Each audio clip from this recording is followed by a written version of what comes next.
कियारा की सिक्योरिटी के लिए बॉडीगार्ड्स को रखा था। उन लोगों ने ऋषि को कमरे के अंदर नहीं जाने दिया। ऋषि ने सोचा कि वो पहले काव्य और काया से जाकर मिलाए। वहाँ ऋषि और विराट की बहस हो गई। काया को इस बात की चिंता है कि कहीं वो दोनों ऐसे झगड़कर काव्य को जगह न दे। ऋषि ने देखा कि काव्य अब सीधे रात को ही उठने वाला था।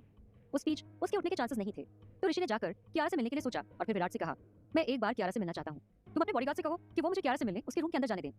जैसे ही विराट ने ऋषि की बात सुनी, उसने तुरंत ही कहा, बिल्कुल नहीं। विराट ऋषि को कियारा से मिलने नहीं जाने देना चाहता था। कौन जानता था कि ये आदमी कियारा से जाकर क्या कहने वाला था।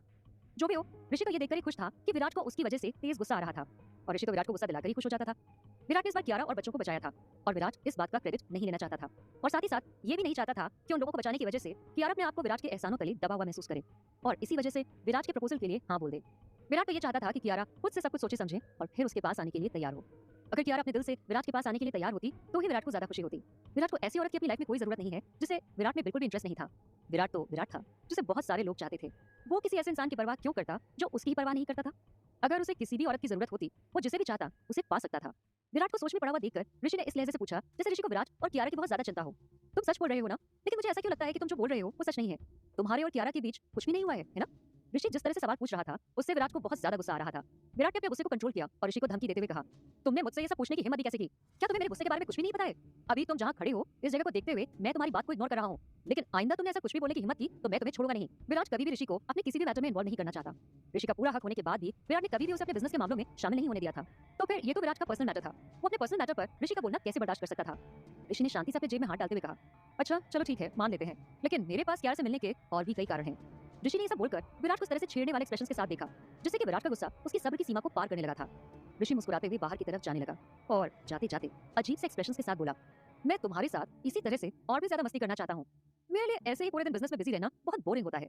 ऐसे में तुम्हारे साथ बातें करके मेरा दिल खुश हो जाता है। तुम्हारे साथ बातें करना सच में बहुत ज्यादा दिलचस्प होता है। ऋषि को ऐसा लग रहा था जैसे विराट का बर्ताव सच में कियारा के साथ कुछ अलग तरह का रहा था। विराट का दिमाग यही सोच सोचकर खराब हो रहा था कि ऋषि कियारा से मिलने क्यों आया था। ऋषि ने चलते हुए अपने मन में सोचा, कियारा से मिलने की बात पर ही विराट का रिएक्शन था। अगर मैं उससे मिलकर उसे इंप्रेस करने की कोशिश करूं तो विराट किस तरह से रिएक्ट करेगा, उसकी फीलिंग्स क्या होंगी। मुझे लगता है कि अगर मैंने ऐसा करने की कोशिश की तो विराट की हालत देखकर तो मजा ही आ जाएगा। रॉय फैमिली के सारे मर्द बहुत ही ज्यादा लविंग और केयरिंग रहे थे और इसी वजह से उन्हें अपने पार्टनर का प्यार भी पूरा मिला था। बस धीरज को ही उसकी वाइफ की प्रॉपर केयर और अटेंशन नहीं मिली थी। इसी वजह से वो थोड़ा सा रिजर्व नेचर का हो गया था। उसे हमेशा ही पता नहीं किस चीज का गिल्ट रहा। धीरज के मरने के बाद उसकी वाइफ ने तुरंत ही किसी और के साथ शादी कर ली थी। ऋषि विराट से बहुत ज्यादा गुस्सा था और वो अपने इमोशंस का यूज करते हुए विराट को भी उसी जगह पर ले जाना चाहता था जिस जगह पर कभी उसके पिता हुआ करते थे, दुखी, परेशान और टूटे हुए। ऋषि विराट को भी इसी हाल में देखना चाहता था। ऋषि विराट से कुछ साल छोटा था। धीरज ये नहीं जानते थे कि वो अपनी पत्नी प्रतिभा से प्यार करते भी थे या नहीं।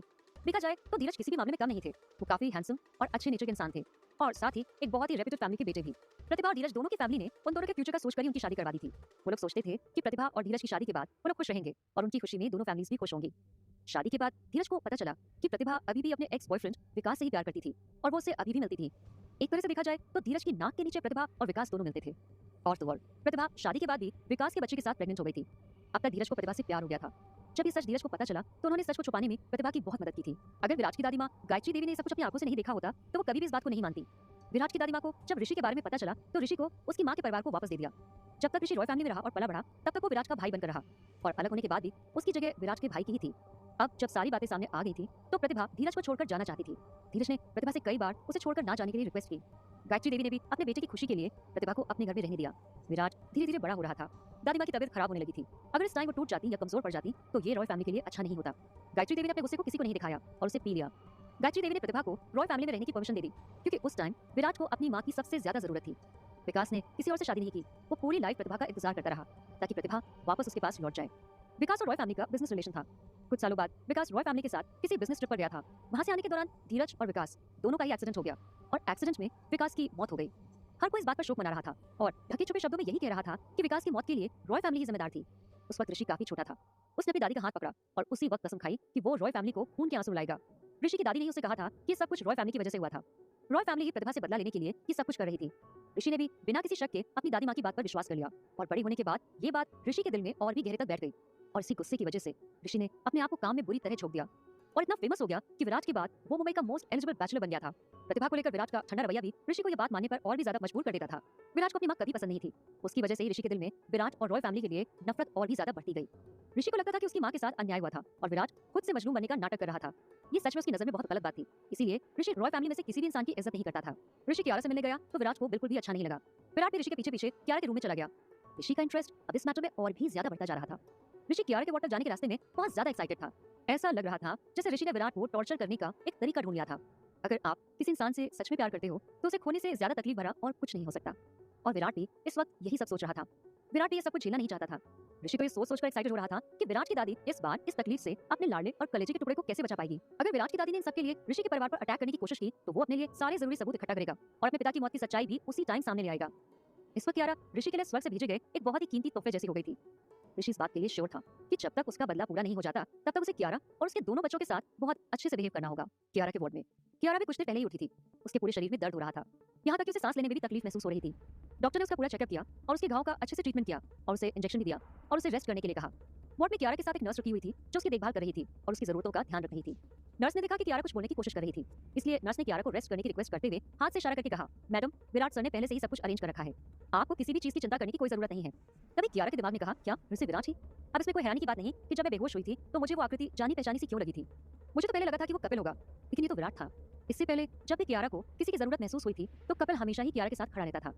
जब कियारा उस बरसात की रात में गौतम फैमिली से बचकर भागी थी और किसी अमीर आदमी की कार ने उसे टक्कर मार दी थी, तभी कपिल ही उसे बचाने के लिए पहुंच गया था। अगर कपिल वहां टाइम पर नहीं पहुंचता तो कियारा उस रात सड़क पर ही बेहोश हो गई होती और उसी मौके पर उसकी मौत हो सकती थी, या फिर किसी आने जाने वाली गाड़ी के नीचे आकर कुचल जाती, या फिर गौतम फैमिली के हाथों में पड़ गई होती और गौतम फैमिली उसे वापस ले जाकर अब तक मार चुकी होती। क्या पता उस दिन क्या क्या नहीं हो सकता था। लेकिन इस बार कियारा को बचाने वाला विराट ही था। कियारा के मन में मिले जुले एक्सप्रेशंस थे। ये बताने की जरूरत नहीं थी कि विराट ने उसके बारे में बिल्कुल सटीक अंदाजा कैसे लगाया था।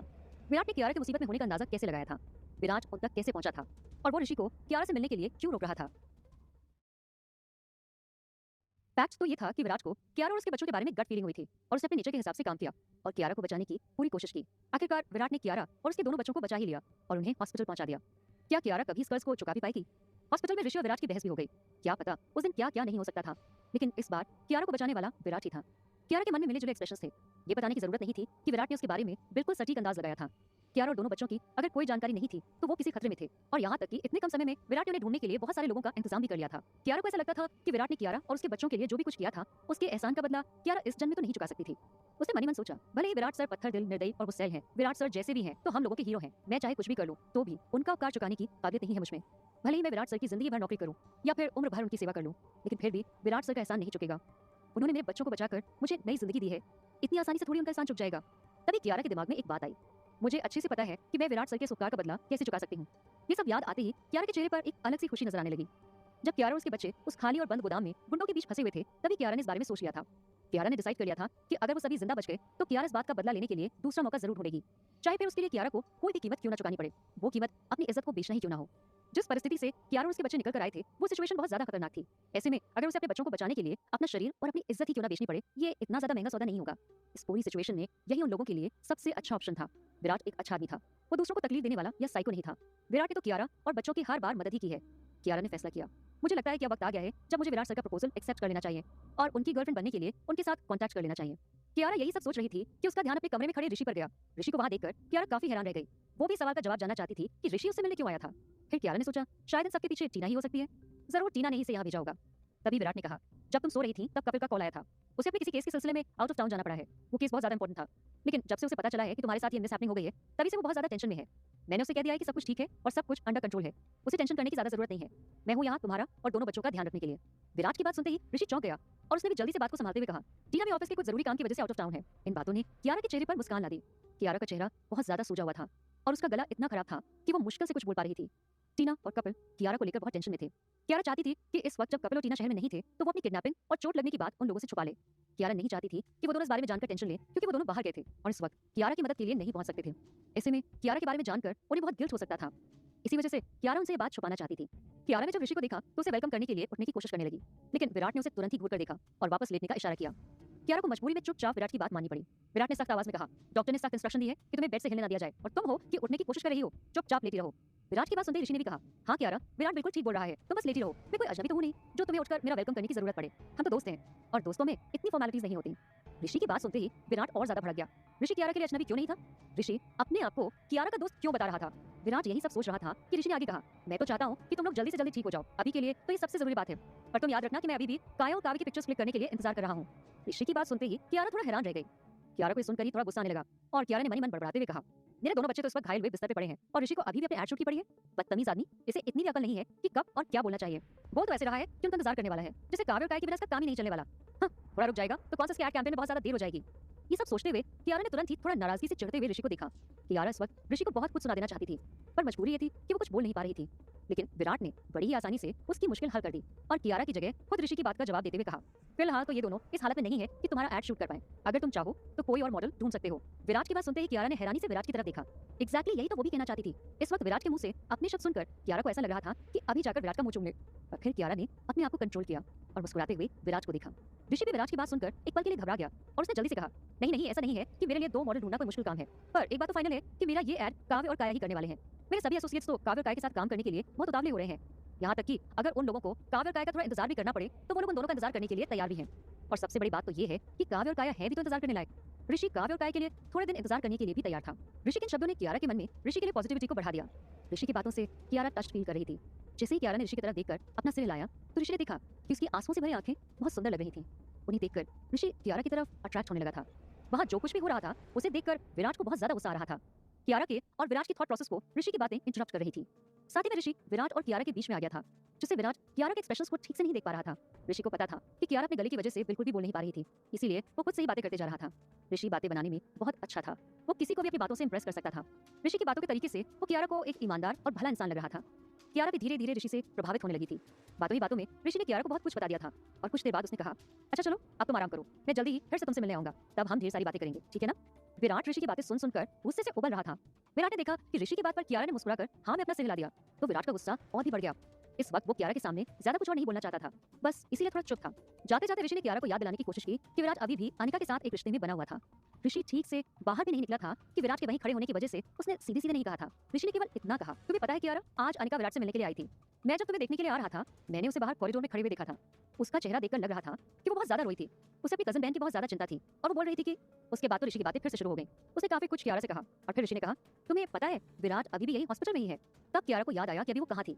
ये याद आते ही कियारा डर से कांप उठी और उसने अपनी आंखें कसकर बंद कर ली। ऋषि ने सोचा, मैं इतनी देर से कियारा के साथ बातें कर रहा हूँ, वो शायद थक गई होगी। और उसी वक्त कियारा को अचानक याद आया, मैं तो भूल ही गई थी कि इतनी देर से मैं ऋषि के साथ बातें कर रही हूँ।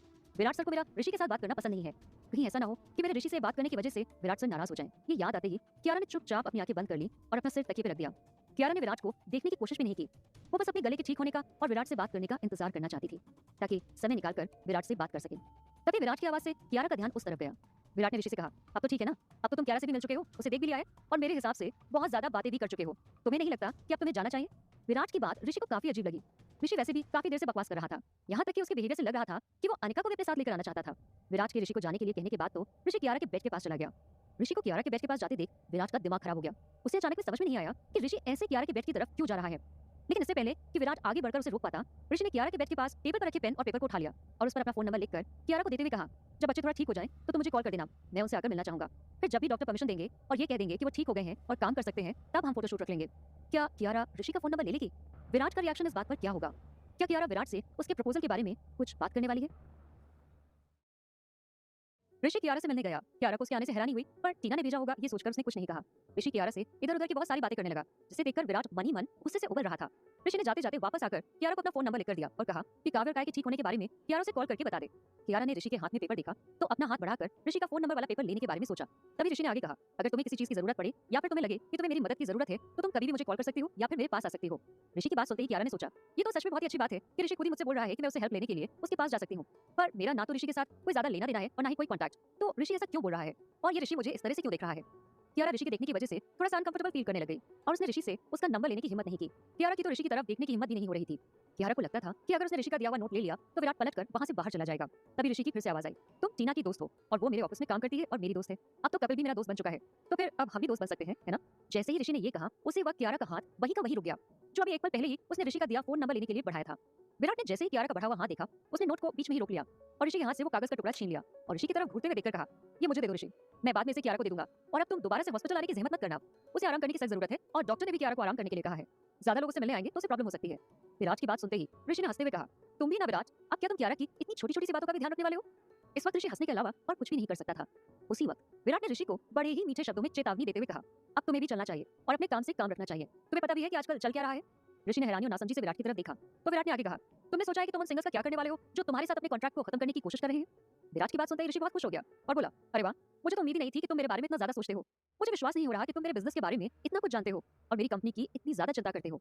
विराट ने ऋषि की तरफ उसकी बेइज्जती करने वाले एक्सप्रेशंस के साथ देखते हुए कहा, मुझे तुम्हारे या तुम्हारी कंपनी में कोई इंटरेस्ट नहीं है, लेकिन ये सब चीजें इतना ज्यादा न्यूज में ट्रेंड कर रही हैं कि इनके बारे में जानने से मैं अपने आप को रोक ही नहीं पाया। तभी विराट ऋषि के पास से आगे से निकलकर कियारा के पास गया और उसे ऊपर से नीचे तक देखकर डांटते हुए कहा, फिलहाल मुझे नहीं लगता कि तुम्हें कुछ और काम है, इसलिए अपनी आंखें बंद करो और चुपचाप आराम करो। मुझे दोबारा तुम्हारी आंखें खुली हुई नजर नहीं आनी चाहिए। कियारा और ऋषि दोनों ही विराट की इस हरकत को देखकर हैरान रह गए।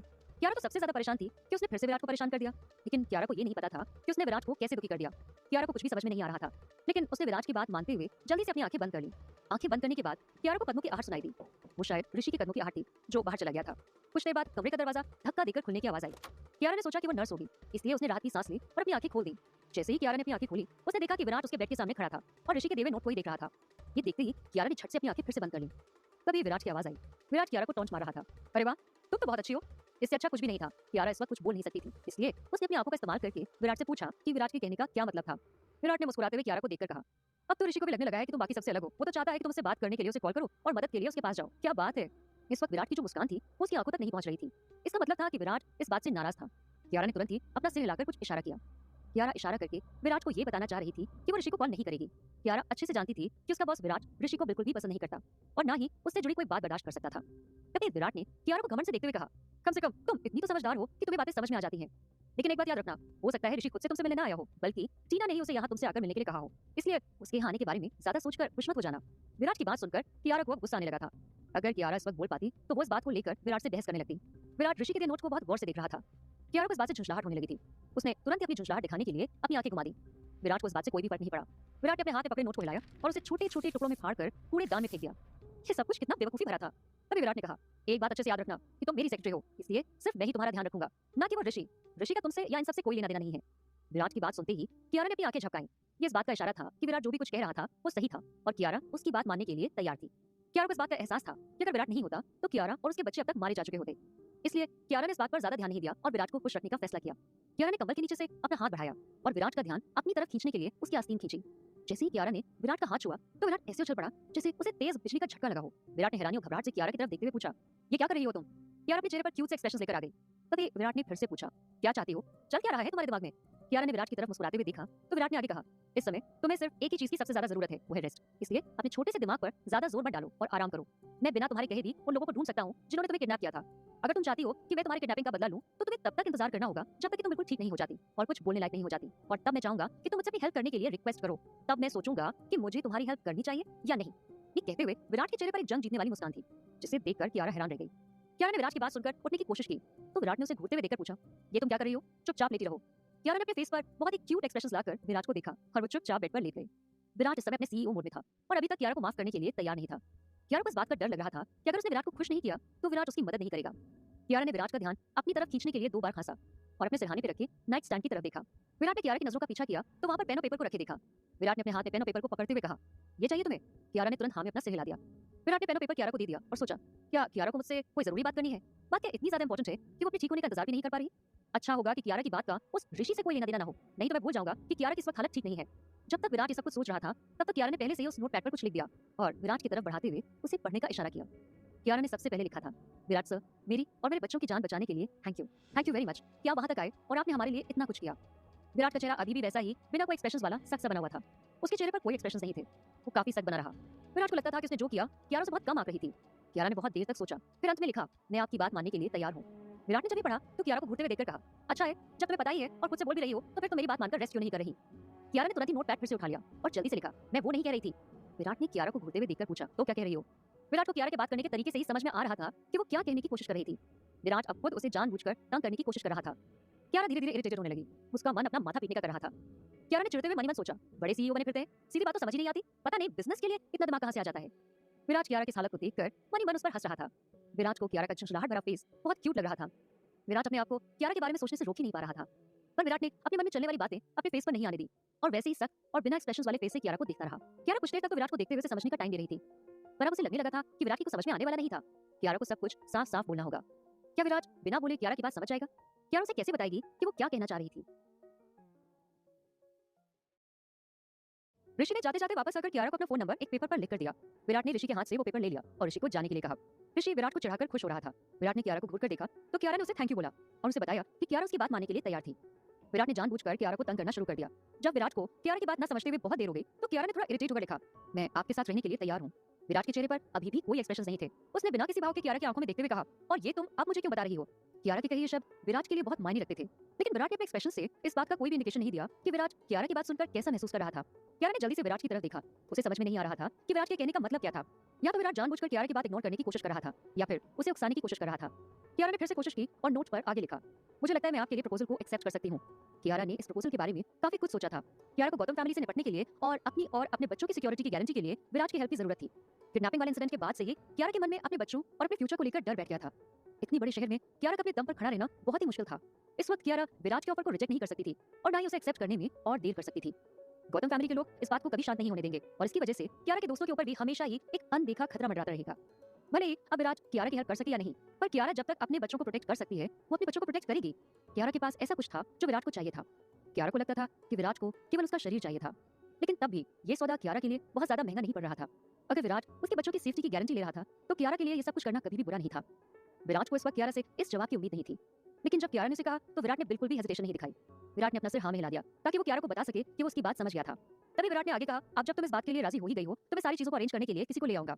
जब तक तुम ठीक नहीं हो जाती तब तक मैं कॉन्ट्रैक्ट का ड्राफ्ट भी तैयार करवा देता हूँ। जब तुम ठीक हो जाओगी तो हम उस पर सिग्नेचर कर लेंगे। अब से तुम्हारी और बच्चों की प्रोटेक्शन की पूरी गारंटी मेरी है।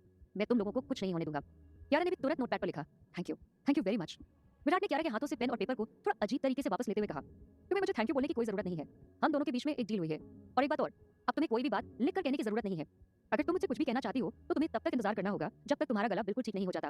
विराट कियारा को देखकर मुस्कुराया और उसने मन ही मन सोचा, कियारा कितनी सुंदर और मासूम है कि कभी-कभी चीजों को बहुत ज्यादा सीरियसली ले लेती है और जब मैं इसे झगड़ता हूँ तो ये वापस मुझसे लड़ती है। कियारा ने सच में मेरी लाइफ को बहुत ज्यादा इंटरेस्टिंग बना दिया है। विराट को तो ये सोचकर बहुत अच्छा लग रहा था कि अब कियारा और विराट दोनों साथ रहने वाले थे। तो जब भी वो लोग काम से बाहर जाएंगे तो विराट के बगल में एक बहुत ही प्यारी सी औरत बैठी होगी और दो सुंदर बच्चे घर आने पर उनका इंतजार करते हुए मिलेंगे और दौड़ते हुए उनके पास आएंगे। विराट को अब और उसके घर पर अकेले नहीं रहना होगा। विराट कियारा के बेड के सामने जाकर खड़ा हो गया और कियारा की गर्दन पर लगे घाव को देखने लगा और बोला, जल्दी करो, अब जल्दी से ठीक हो जाओ, मैं तुम्हारा इंतजार करूंगा। कियारा ये सुनते ही मुस्कुरा दी। विराट ने ईमानदारी से आगे कहा, अब तुम्हें चिंता करने की कोई जरूरत नहीं है, अब तुम मेरी हो और अब से तुम्हें कोई छूने की हिम्मत भी नहीं कर पाएगा। विराट की बात सुनते ही कियारा शर्मा गई। विराट कियारा के लिए क्या करने का इंतजार कर रहा था। अब जब वो दोनों लवर्स बने जा रहे थे तो विराट को कियारा के ठीक होने का बेसब्री से इंतजार हो रहा था ताकि विराट कियारा के साथ कुछ पर्सनल मोमेंट शेयर कर सके। कियारा को तो अभी भी विश्वास नहीं हो रहा था कि विराट के साथ ये बात सच में हो रही थी, लेकिन कम से कम काव्य और काय को प्रोटेक्ट करने के लिए अब उनके पास कोई तो होगा। विराट कियारा के फैसले को सुनने के बाद अपने आप को बहुत खुश महसूस कर रहा था, पर विराट ने अपनी खुशी को दबा दिया और अपने घर पे सारा अरेंजमेंट करने के लिए अपने स्टाफ से कहने के लिए कॉल कर दिया और फिर काव्य और काय से मिलने के लिए उनके रूम में चला गया। काव्य और काय के लिए विराट के मन में पहले से ही एक बहुत ही अलग और स्पेशल जगह थी। एक बहुत ही अलग टाइप का बॉन्ड विराट दोनों बच्चों के साथ महसूस करता था। अब जब कियारा इस पूरी सिचुएशन को जान और समझ गई थी तो उसने भी विराट को अपनी पसंद बनाने का फैसला कर लिया। कियारा जानती थी कि विराट उसकी देखभाल करने में कोई भी कोताही नहीं बरतेगा। विराट का बिहेवियर उनके साथ बहुत अच्छा था, लेकिन उसकी अपनी भी कुछ लिमिटेशंस थी जिन्हें वो पार नहीं कर सकता था और ना ही किसी को भी वो ये लिमिटेशंस पार करने दे सकता था। काय कितनी ज्यादा क्यूट बच्ची थी। अगर इस समय काय को पता चल जाता कि वो सभी फ्यूचर में विराट के साथ रहने वाले हैं और विराट ही उन्हें उनके पिता को ढूंढने में उनकी हेल्प कर सकता है तो ये जानकर वो बहुत ज्यादा खुश होगी। लेकिन काव्य बहुत ज्यादा सीरियस और मैच्योर बच्चा था। वो अपनी बहन के कंपैरिजन में बहुत कम बोलता था और रिजर्व भी था। काव्य भी विराट को पसंद करता था, लेकिन वो फिर भी अपने खोल नहीं रहता था और सबके साथ ओपन होना पसंद नहीं करता था। विराट को इस बात को अपना एक मिशन समझना होगा कि वो काव्य को उसके खोल से बाहर आने में मदद कर पाए। कपिल को भी कियारा की किडनैपिंग के बारे में सब पता चल गया था। ऋषि ने कपिल को सब बता दिया था। कपिल इस वक्त एक बहुत ही जरूरी लीगल मैटर की वजह से आउट ऑफ टाउन था और उसे वापस लौटने में कुछ दिन लग सकते थे। इसी वजह से कपिल हॉस्पिटल में कियारा से मिलने नहीं जा सकता था, लेकिन वो जानता था कि भले ही इस वक्त कियारा मुंबई में थी पर वो सेफ थी। कपिल को लगता था कि वो कियारा की कभी भी उस तरह से और उस लेवल पर जाकर हेल्प नहीं कर सकता था जिस लेवल पर विराट उसकी हेल्प कर सकता था। विराट कुछ भी करने में केपेबल था। कपिल को तो अभी भी विश्वास नहीं हो रहा था कि विराट को सच में ऐसा महसूस हुआ था कि कियारा और बच्चे किसी मुसीबत में थे।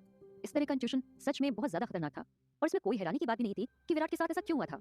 यही एक कारण था कि विराट हमेशा बिजनेस वर्ल्ड में इतना ज्यादा सक्सेसफुल रहा था। कपिल इस बात के लिए विराट का बहुत ज्यादा एहसानमंद था कि विराट ने कियारा और दोनों बच्चों को बचाने में अपनी सारी मेहनत लगा दी थी और वो खुद से जाकर उन बच्चों को और कियारा को सही सलामत लेकर आया था। अगर कियारा या उसके बच्चों को कुछ भी हो जाता तो कपिल पूरी जिंदगी इस बात के लिए अपने आप को माफ नहीं कर पाता और पछताता रहता। कपिल ने ही कियारा को वापस मुंबई लौटने के लिए मनाया था। कपिल ने कियारा को इस बात की गारंटी दी थी कि कपिल कियारा को उसके शेयर्स वापस दिलवाने में मदद करेगा। लेकिन अब जब कियारा हमेशा हमेशा के लिए मुंबई रहने के लिए वापस आ गई थी तो चीजें अभी भी काफी बिगड़ी हुई थी और उन्हीं की वजह से कियारा और उसके बच्चों को एक के बाद एक करके मुसीबत का सामना करना पड़ रहा था। कपिल ने लाचारी भरी आह भरी। कपिल को अपने कुछ ना कर पाने पर बहुत गुस्सा आ रहा था। कपिल ने विराट के बारे में सोचा, मुझे लगता है कि मुझे वापस जाते ही विराट को लंच के लिए इनवाइट करना होगा और जब वो लंच के लिए आएगा तो मैं उसका दिमाग चुरा कर देखूंगा कि आखिर उसके दिमाग में ऐसा क्या है जिसकी वजह से वो कुछ भी कर सकता है। भले ही विराट का अनिका के साथ एक स्पेशल रिलेशन है, पर फिर भी अगर विराट चाहे भी तो कपिल को कियारा की हेल्प करने और उसे अपने शेयर दिलवाने से नहीं रोक सकता। इसके अलावा अगर विराट गौतम ग्रुप में इन्वेस्ट करना चाहता था तो वो सच में ऐसा कर सकता था। सारिका के खिलाफ लड़ाई में विराट का सपोर्ट कियारा के लिए बहुत ही ताकतवर हथियार बन सकता था। विराट बहुत ज्यादा पावरफुल और रेपुटेटेड था। इतना ही नहीं, बिजनेस वर्ल्ड के मैक्सिमम लोग विराट से डरते थे। कपिल को उम्मीद थी कि विराट कियारा की हेल्प जरूर करेगा। कियारा विराट की सेक्रेटरी थी। उसके 2 बच्चों के साथ कियारा को किडनैप कर लिया गया था। कपिल को तो विश्वास ही नहीं हो रहा था कि उन्हें बचाने के लिए विराट ने अपनी जान जोखिम में डाल दी थी। इसका तो सीधा मतलब ये निकल रहा था कि विराट के मन में कियारा के लिए कुछ स्पेशल फीलिंग थी। अगले ही दिन टीना की फ्लाइट मुंबई में लैंड हुई। जैसे ही टीना फ्लाइट से उतरी, वो एयरपोर्ट से सीधे निकल के हॉस्पिटल के लिए टैक्सी लेकर चली गई। वो बार-बार भगवान से इस बात के लिए थैंक यू कह रही थी कि उसकी जान से भी ज्यादा प्यारी सहेली और उसके दोनों बच्चे ठीक थे। जब टीना हॉस्पिटल पहुंची तो कियारा अपने कमरे में ही सो रही थी। टीना ने उसे डिस्टर्ब करना ठीक नहीं समझा और वहीं कियारा के रूम में बैठ गई। थोड़ी देर बाद टीना का फोन रिंग करने लगा। टीना ने देखा कि वो कपिल का कॉल था। टीना ने अपना फोन उठाया और आंसर करने के लिए उठकर बाहर हॉल में आ गई। फोन उठाते ही कपिल ने कहा, टीना कैसे हो तुम? ठीक से पहुंच गई ना? कोई प्रॉब्लम तो नहीं? टीना ने थोड़ा सीरियस होकर धीमी आवाज में पूछा, हाँ मैं ठीक हूँ, पर तुम्हें क्या हुआ? तुम ऐसा क्यों पूछ रहे हो? कपिल ने जवाब दिया, अब जब तुम वहां पहुंच गई हो तो अब मेरा टेंशन खत्म हो गया है। टीना ने कपिल का मजाक उड़ाते हुए बहुत धीरे से कहा, अच्छा, जैसे इससे पहले तो तुम चिंता से मरे जा रहे थे। कपिल ने भी मुस्कुराते हुए कहा, अरे यार चिंता है, पर तुम्हारे वहां पहुंचने के बाद अब मुझे कियारा की उतनी ज्यादा चिंता नहीं रही। तुम्हारे आने के बाद कियारा को काफी आराम हो जाएगा। टीना ने कपिल की बात सुनते ही फुसफुसाकर जवाब दिया, बिल्कुल, इसीलिए तो मैं सीधे एयरपोर्ट से यहाँ आ गई हूँ। मैं भी कियारा को लेकर उतनी टेंशन में थी जितनी कि तुम हो। मैं तो सिर्फ उसे कंपनी दे रही हूँ। विराट ने उसका ध्यान रखने के लिए पर्सनल नर्स अपॉइंट कर रखी है, वही उसका ध्यान रख रही है। तभी कपिल ने पूछा, तुम एक बात बताओ, तुम ऐसे फुसफुसाकर क्यों बात कर रही हो? एक बात बोलूं, मुझे तुम्हारे अलावा कियारा को लेकर किसी पर भी भरोसा नहीं है, चाहे फिर वो आदमी विराट का खास आदमी क्यों ना हो। मुझे कियारा को लेकर किसी पर भी विश्वास नहीं है। और वैसे भी विराट खुद तो कियारा का ध्यान नहीं रख रहा है ना। टीना ऐसे फुसफुसाकर बात क्यों कर रही थी? कपिल को कियारा को लेकर किसी पर भी विश्वास क्यों नहीं था? विराट को